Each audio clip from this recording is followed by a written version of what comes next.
So today's subject is on intimacy with the divine, creating intimacy with God, Goddess. And I'm going to talk about a few practical ways and a few theoretical ways in which we can create this relationship with the divine. And I think when we have a deep knowing of God, Goddess, when we have a deep knowing of the other world, of what's beyond, we don't need to think about it, we don't need to believe, we don't need to run any of that stuff through the head. It's a deep knowing, and it's a deep sense, and it's a deep calling or a pull that the divine takes us on. Meaning that, of course, first of all, our lives have so much more meaning, but beyond that, we become inspired to greater things. We become inspired to seeing more of who we really are and of who we can be. And so having a relationship with the divine isn't just about, having a little personal profit connection to to God, and God tells you when to do this or when to do that, and therefore you'll always be safe and connected. It's more a case of when we have this deep relationship, this deep knowing, we know ourselves better, first of all. And when we know ourselves better, we can live a more fulfilled life. And when we live a more fulfilled life and our needs are met, then we have more space and energy to devote to our community and to the divine and to our growth beyond. And I think at the end of the day, what we're doing here on earth is rehearsing different, let's say, characters or different ways of being in a reality that's physical and therefore is very limited. But in this very physical, limited reality, we are learning ultimate release. We're given the ultimate experience of density and duality, and we're kind of learning how to die, literally. And then when we actually do die on that fated or fateful day, we have this ultimate release back into God. And that is ultimately when we really know who we are, what God is, what lies beyond. Before then, it's kind of conjecture. We can have glimpses and insights, but before then, it's conjecture. So when we have that moment of release, and if we do indeed release fully, we have our fullest experience of being the soul, of being one with God, Goddess. Here in this reality, in this physical world, we're learning about being separate in a way from that. So if we live unconscious lives, if we live only for the four element world that is out there, we're going to stagnate. The four elements are going to kill us. The four elements are going to kind of weigh us down, dumb us down. So within this four element world, we need to then bring in the fifth element. We need to learn the ways of release and transcendence. And that will kind of be the crux of my talk today. So we'll start off the session by seeing what the cards have to say, what their insights are for this next month or for this next while. Just insight. And we have Poseidon, which is the god of the ocean, but Poseidon very specifically is about the depths of our emotions that bring in a new current, that bring in a new emotional flow. And it's, as opposed to something very new, it's actually a greater maturity in how we experience our emotions, how we do things in our inner worlds, but also in our outer worlds. So Poseidon speaks of perhaps very strong emotions coming up in the next while. And it's important to acknowledge those emotions, listen to those emotions, give them time to play out, to see if they are impulsive emotions or if they are a connection to a deeper truth. Remember, our emotions can just be a triggered reaction to something that happens out there, or a reaction to something that someone else says or does. And that's not necessarily a deeper emotional truth. That's, why it's always very important to give our emotions time, time to flow, time for us to see the full journey that those emotions bring before we react. And of course, that relates very specifically to our relationships. It's not always the best thing to react in the heat of the moment. Sometimes we just need to sit things out and see them and understand the bigger picture, understand ourselves, understand the other, and then see what that bigger flow brings. But Poseidon, in the context of our talk today, which is intimacy with the divine, speaks of a deeper emotional connection to the divine as opposed to an intellectual connection with the divine. So I'm going to talk more about that as the session unfolds. I'm going to break down our connection to the divine into the 4 elements. So I'm going to start off with the element of earth, which is obviously the most solid. And I'm just going to speak about a few ways in which we can enhance this intimacy with the divine. But one of the contradictions that we have in our modern society relates to earth and an air element that has been brought into spirituality. And I'm going to evoke the negative side of that first so that we can maybe understand a little bit better what the positive side is.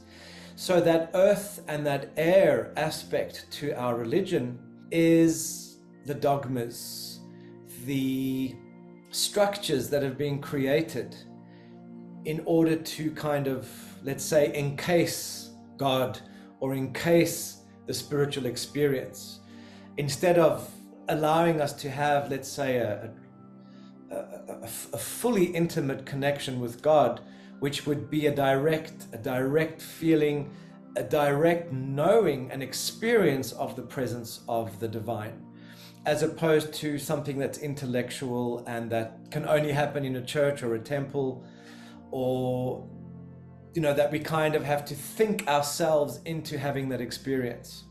So of course, as we know, all the monotheistic religions have come to depend on some sort of ecclesiastical structure, so temple structure, church structure, whatever. It's the actual way in which the religion influences not only the society but also the morals of government. And we see that in the Islamic world, we see that in sort of certain more Christian places. It's certain principles that have been completely literally influenced how society runs. And those, let's say, laws and those religious structures obviously come from somewhere. They come from the books, the sacred books, and those sacred books sought to record the religious experience. And I have no doubt that the saints and the prophets that wrote those sacred books, I have no doubt that they actually had that very profound, intimate experience of the divine. But what happened as we started to say, well, this particular saint or this particular guru knows better than me, and therefore their experience is correct, and look, it's even written in a book, therefore it must be way better than me, that creates a differentiation between our own intimate experience of the divine and a generalized experience. And having said that, obviously we need books for inspiration. We need to read the thoughts and the philosophies of other great thinkers, because they are like stepping stones, or they are a means of kind of hoisting us up to higher levels. They may have spent, those saints and sages may have spent their whole lives coming to a very specific realization, and we can kind of stand on the shoulders of those realizations and hopefully not make some of the mistakes that they or others made. So yes, there's definitely a place for that. But And one could perhaps argue that the books outside of the Bible, or the mystical experiences of spirituality, like the Kabbalah or Sufism or mystical Christianity, which isn't in the actual book or in the official Bible, those experiences were sort of also very genuine experiences that we can learn so much from. But I think those sacred books have lost a lot of the direct, intimate connection, because a large part of what they wanted to do was to create the structures, to create the earth element, the solidity, the foundations and the superstructure. They wanted to create those in order to encapsulate God, goddess. And I certainly don't think that was necessarily done with a bad intention originally. These people had these wonderful experiences. But as the dogma became stronger and the institutions became stronger, there was less and less space for those epiphanies that happened outside of the official line of the dogma. And therefore they had to be eliminated. And as we know, in about 305, there was the Council of Nicaea that the Emperor Constantine presided over. And in that council, they decided which books would be included in the Bible, and they also kind of defined who the tolerated sects would be, and what the tolerated philosophies of what is God, what is Christ were. And they of course eliminated completely Gnosticism, which was a different branch of early Christianity. So it's very interesting how certain decisions were made, probably most likely that would be able to create good structures for the governance, either of the church or of the state. So in a nutshell, these structures, this earthiness, and the dogma, which is air, the air is the thoughts that then become earth as they are written down and put into a book. They create these pillars of these religions that seem to be, the absolute, be all and end all of the given faith or of the given religion.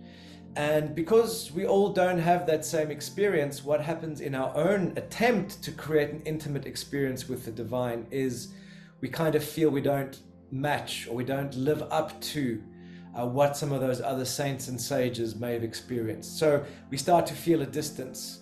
And we feel a disconnection, because again, it's not a direct knowing that we have. So, just to encapsulate this whole talk today, the basic principle as we go into the next phase, which is talking a little bit more about the practices and the positive side of creating intimacy with the divine, is that I believe a sustainable relationship with the divine is only possible when we make it direct, when we have this sense of the divine kind of, in a way, symbolically coming down and having an experience with us, giving us an experience. And of course, there are many techniques, there are many different ways of doing this. And I believe basically all of them involve some sort of stepping out of the normal way of thinking, the normal brain frequency, which is kind of the beta brain frequency, which is where we are externally focused. And when we're externally focused in this way, we are distracted by what's coming at us. And also we're only filtering and seeing the things that we have a predisposition to see. So it creates a limited experience. So of course, that beta, that externally based experience of the world is absolutely perfect also for the conventional orthodox religions, or the sacred dogmatic books, that we then put our external focus onto those books, and that informs our experience. So we need to then create the circumstances where we can exit or put aside that world out there, where we can allow our brainwave to go into an alpha state, a deeper state, where we become more inwardly focused.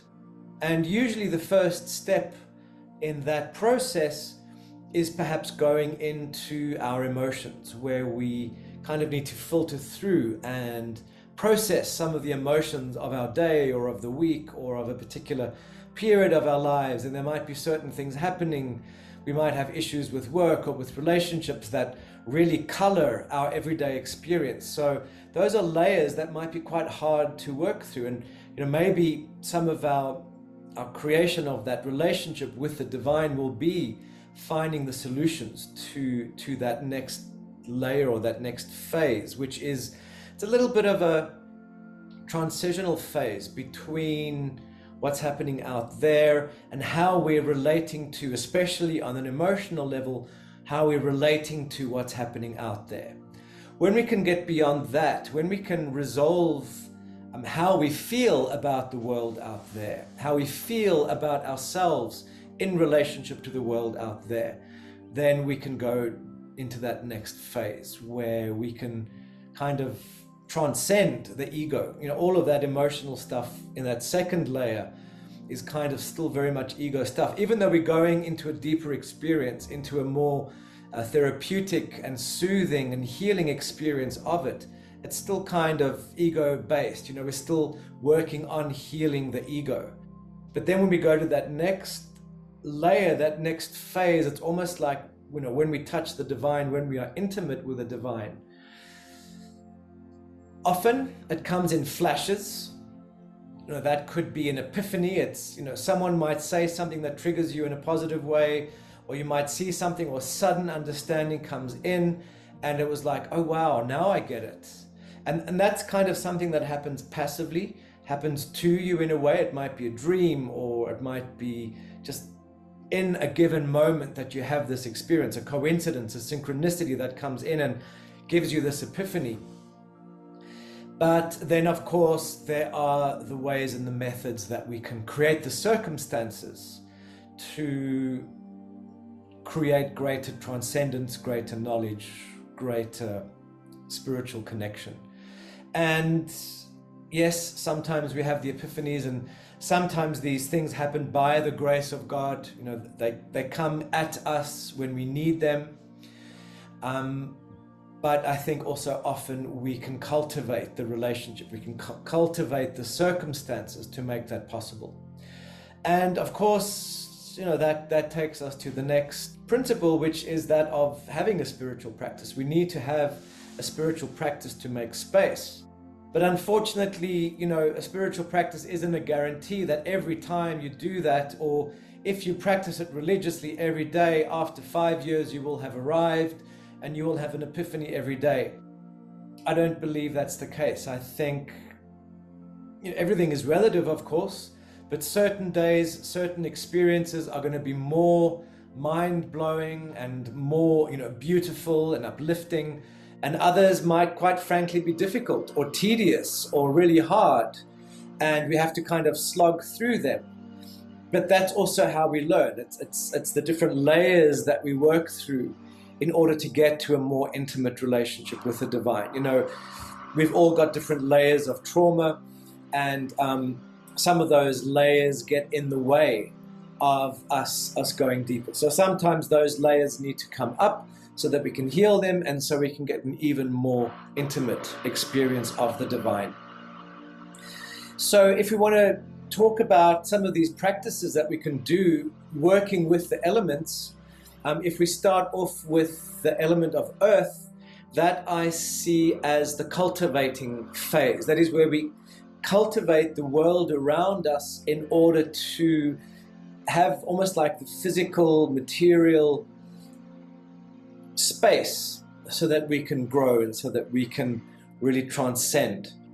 And of course, ritual and spiritual practice is the most important part there. It's about creating a space that we step out of the normal day-to-day space and we step into something beyond, something numinous, something separate. And that is done through ritual. And we can create the ritual in our lives every day, as simple as sitting in front of an altar and lighting a candle. But that aspect, I believe, also needs to be developed even further, whereby we make the space in our lives to go to nature. And I believe that when we go into nature, we should do some sort of offering or some sort of showing of respect or gratitude for that natural space, for the consciousness of the trees and the stones and the rivers and so forth that we're interacting with, so that we kind of enter that consciousness. And let's say the consciousness of a mountain or of a river, it is kind of a higher consciousness than we are. It's a bigger consciousness than we are. It's a natural force flowing through it in a more directed way. We as humans, we're multifaceted. We've got many different things going on. We're creative beings, so a lot of our energy goes into not only what we might create artistically, but what we create in our lives day to day. And other natural elements can't do that. But for example, a river is all about the flowing of the water. It's all about the emotions, and it carries that energy of very pure, very powerful water. So when we interact with that water, we're having a kind of a transcendent experience. We're going a little bit beyond our bodies and our egos, or we're drawing on that natural force to help cleanse our bodies and our egos. And that experience brings us closer to the divine. So there is kind of a breaking down a little bit of the veils that keep us separate from the divine. And again, this kind of veil is this beta consciousness, where we're externally distracted, and it's also the veil of the ego. It's all the survival instincts that keep us in a particular place in a particular way. So when we can soften that veil, when we're no longer seeing through the filter of the ego, when that breaks down, then we can start to see what's beyond. And then we find the divine in everything else that we see, when we see with these new eyes. And of course, those new eyes are the eyes of altered consciousness. And that brings us to the next point, which is water.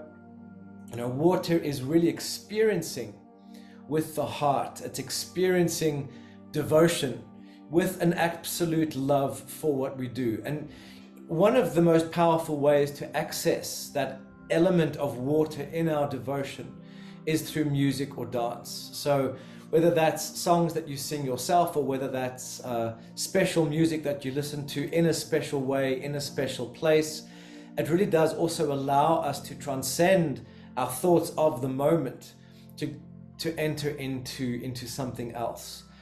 And that water aspect connects us also to gratitude, because the water is about the heart. It's about unconditional love. It's about letting our emotions flow. And I do believe that when we make more space for the love in our lives, it does displace the lower emotions, the turbulent emotions. It moves them aside so that we can be in those higher emotions.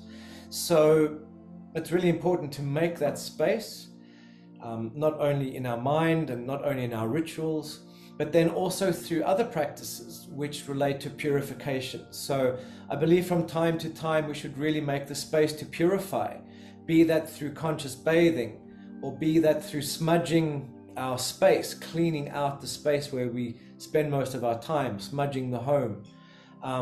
Because that purification energy is, of course, on the one hand, working with smoke to clear a space, but on the other hand, it's bringing in that intention. And what is the intention? The intention is to wash and to purify so that we can have a more open experience of the divine in the sacred space that we've created. So the element of air then is gnosis. That's spelled Gnosis. That's the Greek word for knowing. But it's not the knowing of facts. It's not the knowing, knowing ideas. It's a true knowing of the divine. And that knowing of the divine can kind of only come when we have the direct experience of the divine. It's one thing to have the idea of, yeah, we are all love, we are all connected. And we see that a lot in kind of new age literature. But when we really get that experience on a deep heart level and a visceral level, that it moves our entire body and our entire being, we just resonate with that energy. And that is what the knowing is. So that knowing we can attain through another air practice, which is either meditation, whereby you're using the mind to kind of calm the mind, or through breath work, where you're using the breath, which is air, which is the element of air, to calm the mind and to move, shift the energy of the mind. So you get out of your day-to-day, again, beta thinking, and get into those deeper states where we can enter a knowing. And that knowing isn't about, let's say, God coming down and showing him or herself to us. It's just actually becoming silent so that we can really feel it emerge from within ourselves. And we as divine beings are almost like lenses or conduits of that divine energy. But when we stop being distracted by the ego and the stuff happening out there and take the gaze inward, we can know ourselves, and therefore we can know the divine. And when we have that deep knowing, we develop faith, and we can move forward on faith. The faith becomes stronger than the fear. It's the fear, the anxiety that holds us back, that keeps us stuck in particular habits of behavior, habits of feeling, habits of doing. So when we can have faith to break through those, when we're no longer straitjacketed by that, then we can kind of go out into the world, go out into the unknown, in the sense of going out into what the ego doesn't know anymore, and we can be humble and curious and try and see and learn from the vastness of what the divine is, of what's out there for us. We kind of need to have the knowing of ourselves and of God first to have that faith and trust to go out. And then when we go out, to then develop a curiosity. So it's not a head knowing, it's a knowing of the divine, but then also openness and a curiosity to the possibilities. It's kind of a bit of a paradox, but it does make sense, because we're learning to know beyond the so-called knowing of our conditioning. So it's taking us into a broader experience of the divine in that way, because then we can have new experiences and new adventures. Then the energy of fire is the energy of inspiration, it's enthusiasm, it's vitality, it's all of those things that get us moving in the world. And we need that action, we need that energy of fire to fire us up, to get us passionate. When we're passionate, we're even more willing to go out into the world and to do things. And when we're in connection with that fire, we start our dance with the divine, whereby we will bring about some action, and then we wait for and see the reaction of the world or of the divine.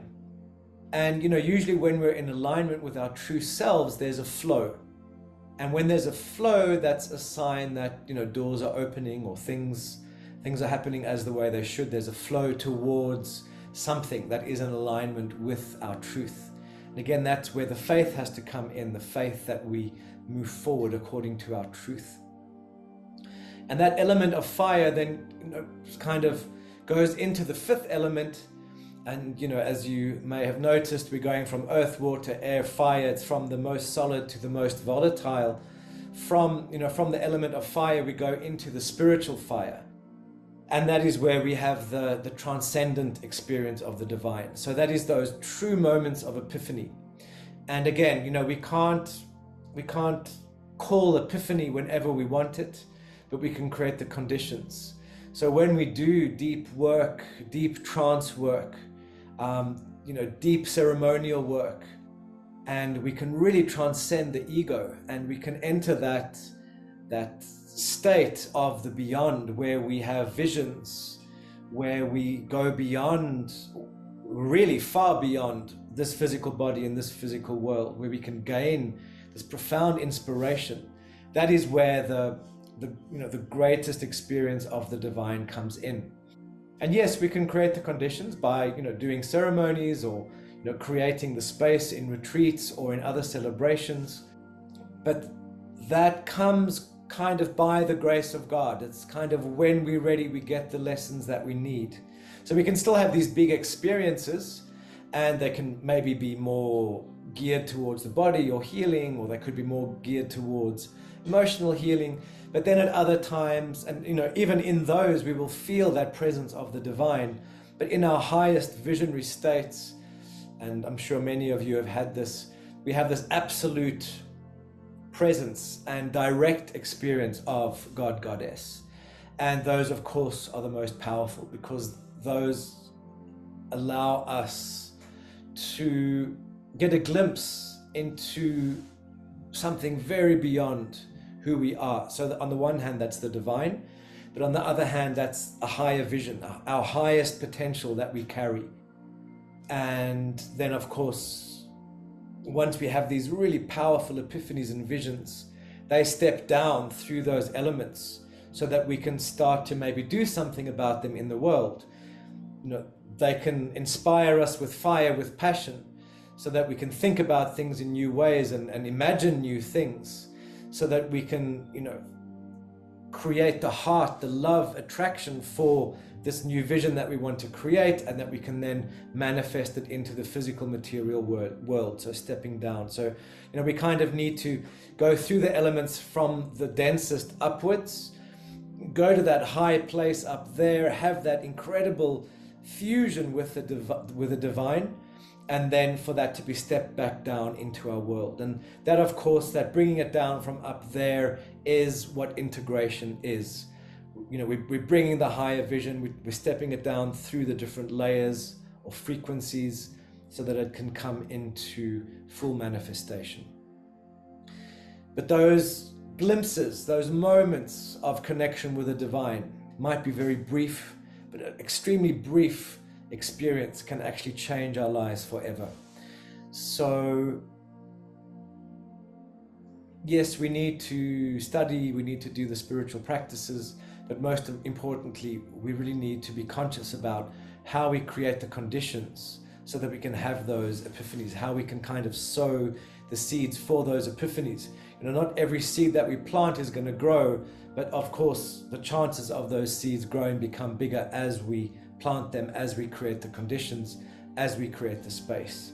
And then when we really know the divine, we're carried by it, and then the whole quality of our lives change.